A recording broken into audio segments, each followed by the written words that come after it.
안녕하세요, 여러분. 저는 35년간 노년층의 건강 문제를 연구해온 박혜준입니다. 오늘 68세인 제가 여러분께 꼭 전해드리고 싶은 이야기가 있습니다. 여러분, 혹시 밤마다 피부가 가려워서 잠을 설친 적 있으신가요? 그냥 건조해서 그런가 보다 하고 넘기셨나요? 저는 수많은 환자분들을 만나면서 깨달았습니다. 가려움은 단순한 피부 문제가 아니라 우리 몸속 장기들이 보내는 긴급 신호일 수 있다는 사실을요. 많은 분들이 가려우면 그냥 긁으면 된다고 생각하십니다. 보습제 바르면 해결될 거라고 여기시죠. 하지만 가려움의 위치에 따라 우리 몸이 알려주는 메시지가 완전히 다릅니다. 어떤 가려움은 스트레스와 호르몬 문제를 알리고, 어떤 가려움은 혈액순환 장애를 경고하며, 또 어떤 가려움은 간 기능 저하를 외치고 있습니다. 오늘 여러분께 딱 세 가지 부위만 기억해달라고 말씀드리고 싶습니다. 첫째는 목덜미와 등 윗부분의 가려움입니다. 이건 스트레스와 호르몬, 그리고 혈류 문제의 신호일 수 있어요. 둘째는 종아리와 발목의 가려움입니다. 이 부위가 가렵다면 정맥순환 문제나 당뇨, 혈액점도 이상을 의심해 봐야 합니다. 셋째는 손바닥과 발바닥의 가려움입니다. 이건 간 기능 저하나 담즙 정체 가능성을 알리는 신호일 수 있습니다. 이 세 부위의 가려움은 단순히 피부가 건조해서 생기는 가려움과는 완전히 다릅니다. 오늘 제가 그 차이를 쉽게 그리고 과학적으로 설명해 드리겠습니다. 35년간 현장에서 경험한 사례들과 함께 여러분이 집에서 바로 확인하고 실천할 수 있는 방법들을 알려드릴게요. 여러분, 댓글로 알려주세요. 지금 가장 가려운 부위가 어디신가요? 제 지인 중에 72세 김영희님이란 분이 계십니다. 이분은 몇 년 전부터 밤마다 목덜미와 등 윗부분이 너무 가려워서 잠을 제대로 주무시지 못했어요. 처음엔 그냥 나이 들어서 피부가 건조해진 거겠거니 생각하셨대요. 그래서 보습제도 열심히 바르고 로션도 이것저것 바꿔가며 발라봤는데 전혀 나아지지 않았습니다. 김영희님은 낮에는 괜찮은데 유독 밤만 되면 가려움이 심해졌다고 하세요. 긁다가 피가 나기도 하고 긁은 자리가 따갑고 쓰라려서 더 힘들었대요. 그런데 제가 김영희님께 최근에 스트레스를 많이 받으셨냐고 여쭤봤더니 생각해보니 그때 가족 일로 마음고생을 많이 하셨던 시기였다고 하시더라고요. 저는 김영희님께 말씀드렸습니다. 목덜미와 등 윗부분은 우리 몸에서 스트레스와 긴장이 가장 먼저 집중되는 곳이라고요. 마음이 불안하고 잠을 제대로 못 주무시면 우리 몸에서 코르티솔이라는 스트레스 호르몬이 계속 분비됩니다. 그러면 피지선이 과하게 활성화되고 피부에 염증이 생기면서 가려움이 나타나는 거죠. 김영희님께 간단한 방법들을 알려드렸어요. 하루에 딱 5분만 심호흡하고 목을 천천히 스트레칭해 보시라고요. 샤워 후에는 요소 성분이 들어간 크림을 바르시고면 소재 옷을 입어서 피부 자극을 줄여보시라고 했습니다. 그리고 무엇보다 마음의 긴장을 푸는 게 중요하다고 말씀드렸죠. 김영희님은 이 작은 습관들을 실천하신 지 한 달쯤 지나니까 가려움이 확실히 줄어들었다고 하셨어요. 밤에도 편하게 주무실 수 있게 되셨고 긁은 자리도 점점 아물었습니다. 이렇게 작은 생활 습관 하나가 여러분의 삶의 질을 완전히 바꿀 수 있습니다. 오늘 제가 말씀드릴 내용은 여러분의 건강관리 방식을 완전히 바꿀 수 있는 중요한 지혜입니다. 이 이야기를 끝까지 듣고 실천하셔야만 진정한 변화를 경험할 수 있습니다. 뒤에 나올 각 부위별 가려움의 의미와 실천법을 모르시면 지금까지의 노력이 의미 없어질 수 있어요. 혹시 아직 구독과 좋아요를 누르지 않으셨다면 지금 바로 눌러주세요. 이 채널은 여러분의 건강한 노년을 응원합니다. 이런 중요한 정보를 더 많은 분들이 알 수 있도록 구독과 좋아요로 응원해 주시면 정말 감사하겠습니다. 끝까지 보시면 왜 지금 당장 여러분의 작은 습관을 바꿔야 하는지 분명하게 깨닫게 되실 겁니다. 여러분의 작은 실천만으로도 충분히 나아질 수 있습니다. 그래서 이제는 우리 몸의 각 부위에서 나타나는 가려움이 정확히 무엇을 의미하는지 하나씩 짚어보겠습니다. 여러분, 가려움이 나타나는 위치가 왜 중요한지 아시나요? 우리 몸의 각 부위는 서로 다른 장기와 연결되어 있고 서로 다른 문제를 알려주기 때문입니다. 지금부터 세 가지 핵심 부위를 집중적으로 살펴보겠습니다. 먼저 목덜미와 등 윗부분의 가려움부터 말씀드릴게요. 이 부위는 우리 몸에서 스트레스와 교감신경 반응이 가장 집중되는 곳입니다. 여러분이 긴장하거나 불안할 때 어깨가 뭉치고 목이 뻐근해지는 경험 해보셨죠? 바로 그 부위예요. 과도한 긴장과 불면이 반복되면 우리 몸에서 코르티솔이라는 호르몬이 계속 증가합니다. 그러면 피지선이 과하게 활성화되면서 피부에 염증이 생기고 소양감이 나타나는 거죠. 한국건강증진개발원의 연구를 보면 만성 스트레스를 받는 노년층의 약 60%가 목과 등 윗부분에 피부 트러블을 경험한다고 합니다. 이게 단순히 피부만의 문제가 아니라는 거예요. 우리 뇌와 신경계가 보내는 신호인 겁니다. 제가 만난 69세 이정수님도 비슷한 경험을 하셨어요. 이분은 퇴직 후에 갑자기 할 일이 없어지면서 불안감이 커지셨대요. 그러면서 목덜미가 자꾸 가렵고 긁으면 빨갛게 올라오고 따가웠다고 하세요. 저는 이정수님께 단순히 피부 문제가 아니라 마음의 긴장이 피부로 나타나는 거라고 설명드렸습니다. 그래서 이정수님께 이렇게 해보시라고 권했어요. 하루에 딱 5분만 조용한 곳에서 눈을 감고 천천히 심호흡을 해보세요. 그리고 목을 천천히 좌우로 돌리고 어깨를 위아래로 움직이는 스트레칭을 해보시라고요. 샤워 후에는 요소 성분이나 세라마이드 성분이 들어간 크림을 목덜미와 등에 부드럽게 발라보시라고 했습니다. 그리고 꽉 끼는 옷보다는 면 소재의 편한 옷을 입어서 피부 자극을 줄이라고 말씀드렸죠. 여기서 주의하실 점이 있어요. 만약 밤마다 가려움이 심해서 잠을 못 주무시거나 긁은 자리가 계속 덧나고 진물이 나면 혼자 해결하려 하지 마시고 전문가와 상담하셔야 합니다. 때로는 피부염이나 다른 피부 질환이 동반될 수 있거든요. 이제 두 번째 부위로 넘어가 볼까요? 종아리와 발목의 가려움입니다. 이 부위가 가려우신 분들 많으실 거예요. 특히 밤에 누워 계실 때 종아리가 간지러워서 자꾸 긁게 되시죠? 이 부위의 가려움은 대부분 혈액순환 장애와 관련이 있습니다. 우리 다리는 심장에서 가장 멀리 떨어진 곳이잖아요. 그래서 혈액이 심장으로 다시 올라가는 게 쉽지 않습니다. 특히 나이가 들면 정맥의 판막 기능이 약해지면서 혈액이 다리에 고이는 만성 정맥부전이 생길 수 있어요. 또 당뇨가 있으신 분들은 혈당이 높아지면서 피부가 건조해지고 신경이 손상되어 가려움이 더 심해질 수 있습니다. 대한순환기학회의 자료를 보면 65세 이상 노년층의 약 40%가 하지 정맥 기능 저하를 경험한다고 합니다. 이게 방치되면 부종이 생기고 피부색이 변하고 심하면 궤양까지 생길 수 있어요. 제가 상담했던 74세 최명숙님은 종아리 가려움 때문에 정말 고생하셨어요. 이분은 낮에는 별로 안 가려운데 밤에 누우면 종아리가 너무 간지럽고 부어오르는 느낌이 든다고 하셨어요. 긁으면 시원한데 나중엔 피부가 벗겨지고 따갑고 색깔도 어두워졌다고요. 저는 최명숙님께 이렇게 조언 드렸습니다. 하루에 한 번은 다리를 심장보다 높게 올려서 15분 정도 쉬어보세요. 베개나 쿠션을 발밑에 받쳐서 다리를 올리면 혈액순환이 훨씬 좋아집니다. 그리고 의료용 압박 양말을 신어보시라고 했어요. 이건 약국이나 의료용품점에서 쉽게 구할 수 있는데 다리에 적당한 압력을 줘서 혈액이 심장으로 잘 올라가도록 도와줍니다. 또 하나 좋은 방법은 로즈마리 오일이나 코코넛 오일 같은 천연 오일로 종아리를 부드럽게 마사지하는 거예요. 아래에서 위로 쓸어 올리듯이 마사지하면 혈액순환에 도움이 됩니다. 하지만 절대 강하게 긁으면 안 돼요.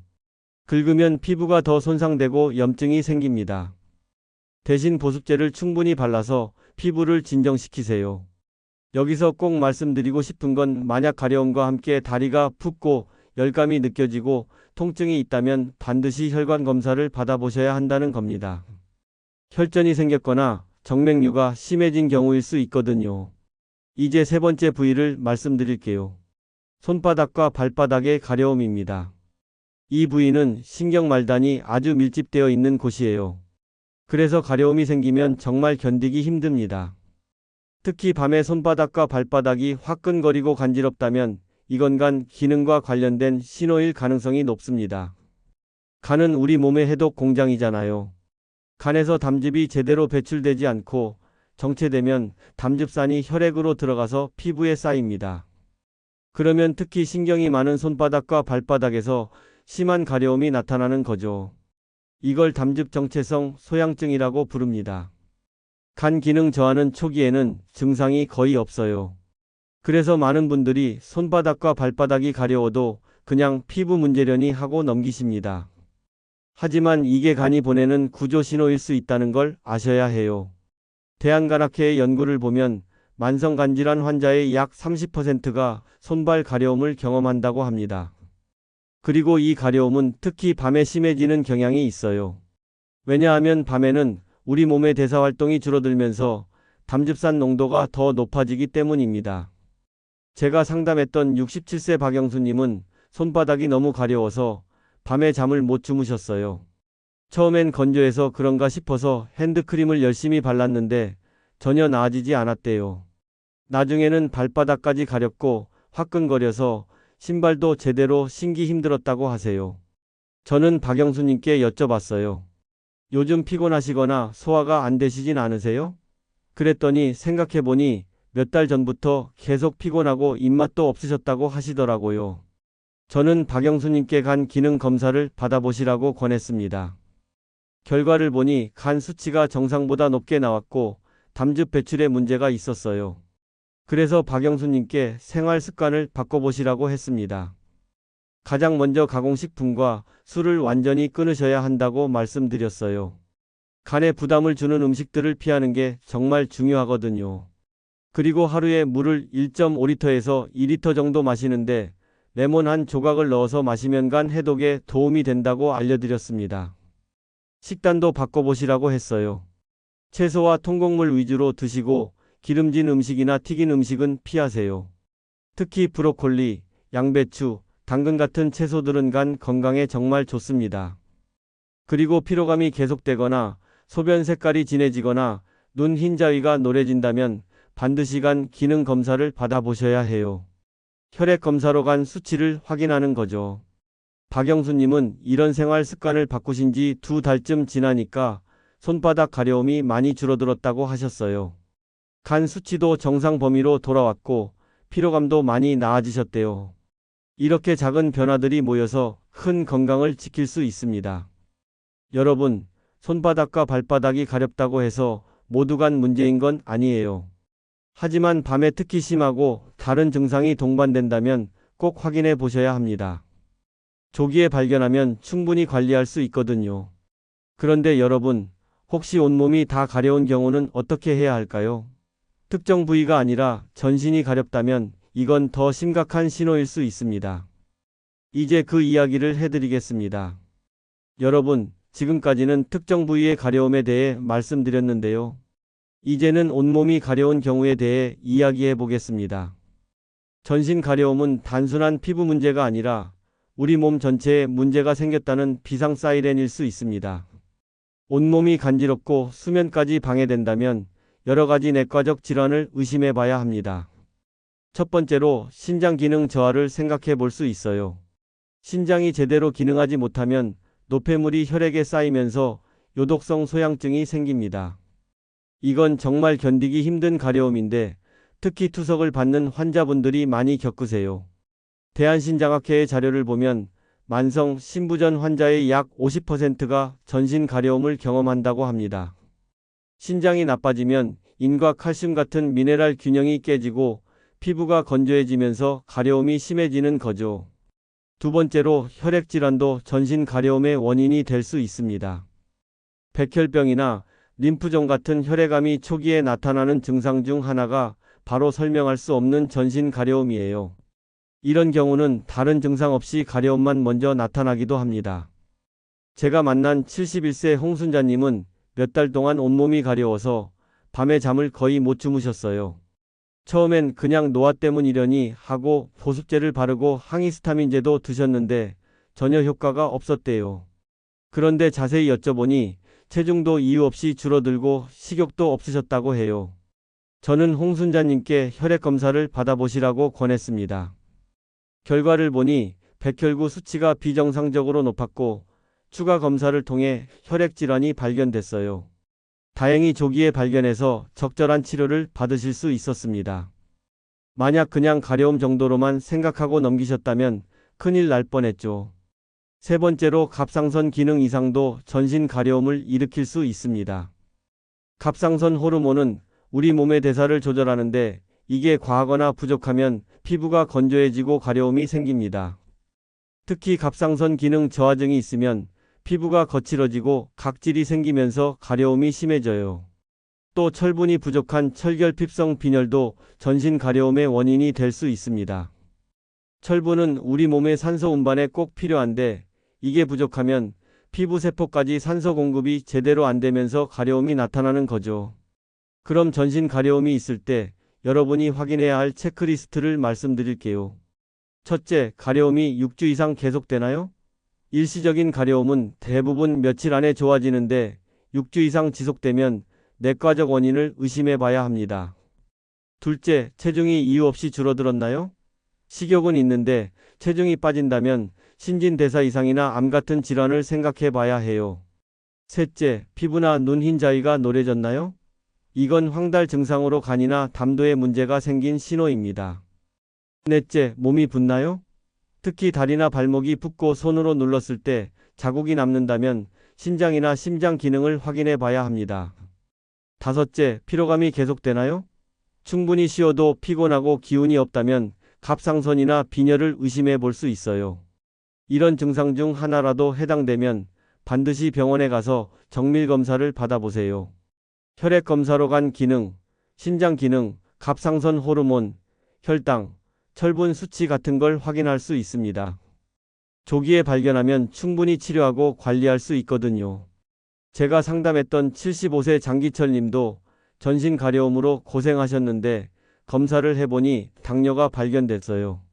혈당이 높으면 신경이 손상되고 피부가 건조해지면서 가려움이 생기거든요. 장기철님은 혈당 관리를 시작하신 후에 가려움이 많이 좋아지셨어요. 여러분, 전신 가려움은 절대 가볍게 넘기면 안 됩니다. 우리 몸이 보내는 중요한 신호일 수 있어요. 특히 밤에 가려움이 심해서 잠을 못 주무시거나 일상생활이 힘들 정도라면 더욱 빨리 확인해 보셔야 합니다. 그리고 한 가지 더 말씀드리고 싶은 건 약물 부작용도 가려움을 일으킬 수 있다는 거예요. 특히 노년층은 여러 가지 약을 동시에 드시는 경우가 많잖아요. 혈압약, 당뇨약, 콜레스테롤 약 같은 것들 말이에요. 이런 약들 중 일부는 부작용으로 가려움을 일으킬 수 있습니다. 만약 새로운 약을 먹기 시작한 후에 갑자기 가려움이 생겼다면 담당 전문가와 상담 해보세요. 약을 바꾸거나 용량을 조절하면 가려움이 사라질 수 있습니다. 절대 혼자 판단해서 약을 끊으면 안 되고 꼭 상담을 통해 결정하셔야 해요. 또 하나 중요한 건 심리적 요인입니다. 우울증이나 불안장애가 있으면 실제로 피부에 아무 문제가 없는데도 가려움을 느낄 수 있어요. 이걸 시민성 소양증이라고 하는데 특히 혼자 사시거나 사회적 교류가 적은 노년층에게 나타날 수 있습니다. 제가 만난 70세 서미숙님은 배우자를 여의신 후에 우울감이 심해지면서 온몸이 가렵다고 느끼셨어요. 피부과에서 검사를 해도 특별한 이상이 없었는데 가려움은 계속됐죠. 나중에 심리상담을 받으시면서 우울증 치료를 시작하니까 가려움도 점차 나아졌습니다. 이처럼 전신 가려움은 정말 다양한 원인이 있습니다. 그래서 정확한 진단이 중요해요. 혼자서 이 약 저 약 바르고 민간요법 시도하기보다는 전문가와 상담해서 원인을 찾는 게 훨씬 빠르고 안전합니다. 여러분, 가려움 때문에 긁다 보면 피부가 손상되고 2차 감염이 생길 수 있어요. 그러니까 긁는 대신 찬물로 식혀주거나 보습제를 충분히 발라서 진정시키세요. 손톱도 짧게 깎아서 긁을 때 피부가 덜 상하도록 하시고요. 그리고 목욕할 때도 주의하셔야 합니다. 너무 뜨거운 물은 피부를 더 건조하게 만들어요. 미지근한 물로 짧게 샤워하시고 때를 밀거나 거친 수건으로 문지르지 마세요. 샤워 후 3분 이내에 보습제를 바르는 게 가장 효과적입니다. 옷도 중요해요. 울이나 화학섬유보다는 면 소재가 피부에 자극이 적습니다. 꽉 끼는 옷보다는 여유 있는 옷을 입으시고 새 옷은 한 번 빨아서 입으세요. 세제도 무양 저자극 제품을 쓰시는 게 좋습니다. 실내 환경도 신경 써야 해요. 난방을 너무 세게 하면 공기가 건조해져서 가려움이 심해집니다. 가습기를 틀어서 습도를 50% 정도로 유지하세요. 그리고 친구는 자주 세탁해서 진먼지 진드기를 없애는 게 좋습니다. 마지막으로 스트레스 관리도 정말 중요합니다. 스트레스를 받으면 우리 몸의 면역 체계가 약해지고 염증 반응이 증가해서 가려움이 더 심해질 수 있어요. 하루 30분 정도 가벼운 산책을 하거나 명상, 심호흡 같은 걸 해보세요. 취미 활동을 하거나 친구들과 만나서 이야기하는 것도 스트레스 해소에 도움이 됩니다. 여러분, 전신 가려움은 우리 몸이 보내는 중요한 메시지입니다. 그냥 참거나 대충 넘기지 마시고 원인을 찾아서 제대로 관리하세요. 그래야 건강한 노년을 보내실 수 있습니다. 이제 마지막으로 오늘 말씀드린 내용을 정리하고 여러분이 당장 실천할 수 있는 방법들을 알려드리겠습니다. 여러분, 오늘 정말 많은 이야기를 나눴습니다. 처음에는 그냥 가렵기만 한 거라고 생각하셨을 텐데, 이제는 가려움이 얼마나 중요한 신호인지 아시겠죠? 오늘 내용을 간단히 정리해 드릴게요. 우리가 흔히 생각하는 잘못된 상식은 가려우면 그냥 긁으면 된다. 나이 들면 다 그렇다. 보습제만 바르면 해결된다는 거였습니다. 하지만 올바른 관리는 가려움의 위치를 확인하고 원인을 찾아서 근본적으로 해결하는 거예요. 목덜미와 등 윗부분이 가렵다면 스트레스와 긴장을 풀어야 합니다. 하루 5분 심호흡하고 목 스트레칭 하세요. 샤워 후에는 요소 크림을 바르고 면 소재 옷을 입으세요. 밤마다 심하면 전문가와 상담하시고요. 종아리와 발목이 가렵다면 혈액순환을 개선해야 합니다. 하루 한 번 다리를 높이 올려서 15분 쉬어주세요. 의료용 압박 양말을 신고 천연 오일로 마사지하세요. 부종이나 열감이 있으면 혈관 검사를 받아보시고요. 손바닥과 발바닥이 가렵다면 간 건강을 챙겨야 합니다. 가공식품과 술을 끊고 물을 충분히 마시세요. 채소와 통곡물 위주로 드시고 피로감이나 소변 색깔 변화가 있으면 간 기능 검사를 받아보세요. 온몸이 가렵다면 더 심각한 신호일 수 있습니다. 6주 이상 지속되거나 체중 감소, 황달, 부종 같은 증상이 동반되면 반드시 병원에 가서 혈액 검사를 받아보셔야 해요. 여러분, 제대로 관리하지 않으면 어떻게 될까요? 가려움을 방치하면 계속 긁게 되고 피부가 손상되고 2차 감염이 생깁니다. 밤에 잠을 못 자니까 낮에도 피곤하고 삶의 질이 떨어지죠. 더 심각한 건 가려움 뒤에 숨어 있는 간 질환, 신장 질환, 혈액 질환 같은 걸 놓칠 수 있다는 겁니다. 반대로 제대로 관리하면 어떻게 될까요? 가려움이 줄어들면서 밤에 편하게 주무실 수 있습니다. 피부가 건강해지고 기분도 좋아지죠. 더 중요한 건 숨어 있던 질환을 조기에 발견해서 건강을 지킬 수 있다는 겁니다. 작은 관심과 실천이 여러분의 생명을 구할 수도 있어요. 그럼 오늘 당장 실천할 수 있는 단 하나의 제안을 드릴게요. 오늘 밤 자기 전에 여러분의 몸을 한번 살펴보세요. 어느 부위가 가려운지 확인하고 오늘 제가 말씀드린 내용을 떠올려 보세요. 그리고 내일부터 딱 하나만 바꿔보세요. 하루 5분 스트레칭이든 다리 올려 쉬기든 물 많이 마시기든 뭐든 좋습니다. 작은 습관 하나가 여러분의 건강을 완전히 바꿀 수 있습니다. 72세 김영희님은 5분 스트레칭으로 목덜미 가려움을 이겨냈어요. 74세 최명숙님은 다리 올려 쉬기로 종아리 가려움을 줄였습니다. 67세 박영수님은 식습관 개선으로 손바닥 가려움과 간 건강을 되찾았어요. 여러분도 할 수 있습니다. 다음 영상에서는 노년층이 꼭 알아야 할 발 건강관리법에 대해 말씀드리겠습니다. 발은 우리 몸의 기둥이잖아요. 발이 건강해야 오래 걸을 수 있고 활동적인 노년을 보낼 수 있습니다. 발톱 관리부터 발바닥 통증, 발 부종까지 실용적인 정보를 준비했으니 꼭 다음 영상도 봐주세요. 저는 35년간 노년 건강을 연구해온 박혜준입니다. 오늘도 여러분의 건강한 노후를 진심으로 응원합니다. 피부는 몸속의 창문입니다. 가려움은 그 창문이 보내는 도움 요청의 신호예요. 오늘 밤 긁기 전에 한 번만 생각해 보세요. 이 가려움, 혹시 내 몸이 말하는 걸까? 작은 변화 하나가 생명을 지킬 수도 있습니다. 물 한 잔, 30분 걷기, 하루의 휴식으로 당신의 몸이 보내는 신호에 귀 기울이세요. 여러분이 가장 먼저 실천하고 싶은 건 무엇인가요? 댓글로 알려주세요. 여러분의 이야기가 다른 분들에게도 큰 힘이 됩니다. 건강하세요. 감사합니다.